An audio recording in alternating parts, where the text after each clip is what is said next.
Baru-baru ini beredar video perpisahan mahasiswi yang melaksanakan kuliah kerja nyata atau KKN di Morowali, Sulawesi Tengah dan viral di media sosial TikTok. Dalam video yang diunggah, Foni Sulaiman di akun TikToknya terlihat momen haru ketika sejumlah mahasiswi berpamitan ke warga. Bahkan warga yang melihat para mahasiswi pulang pun meneteskan air mata. Menurut Foni Sulaiman, masyarakat di desa Paku tersebut bersikap baik terhadap mahasiswi yang KKN. Bahkan warga turut membantu program kerja yang sudah dirancang. Foni dan teman-temannya pun sudah menganggap warga desa Paku seperti keluarganya. Saat dikonfirmasi tribunnews.com, Foni Sulaiman mengaku sebagai mahasiswa yang melaksanakan KKN di Pulau Kalerong, Kecamatan Bungkus Selatan, Morowali, Sulawesi Tengah. Foni Sulaiman atau akrab dipanggil Foni ini merupakan mahasiswa Poltekkes Kemenkes Palu.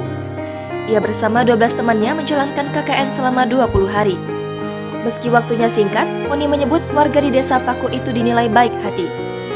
Ketika melakukan KKN, Foni menyebut warga juga membantu program kerja para mahasiswa.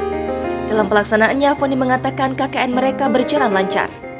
Berdasarkan keterangan Foni, dirinya dan mahasiswi lain sudah menganggap warga desa Paku seperti orang tua kedua. Sebab menurut Foni, masyarakat di desa tersebut menerima baik mahasiswi dari Poltekkes Kemenkes Palu. Apalagi selama KKN, para mahasiswi jauh dari orang tua dan akses untuk ke kota pun jauh. Selain itu, Foni mengatakan warga di desa yang ditempatinya untuk KKN ini juga sering memanggil mahasiswi untuk makan bersama. Bahkan mengajak mahasiswi untuk liburan. Sehingga, kata Foni, banyak momen menyenangkan bersama warga desa Paku, Bungkus Selatan, Morowali, Sulawesi Tengah. Jangan lupa subscribe, share, komen, dan like ya!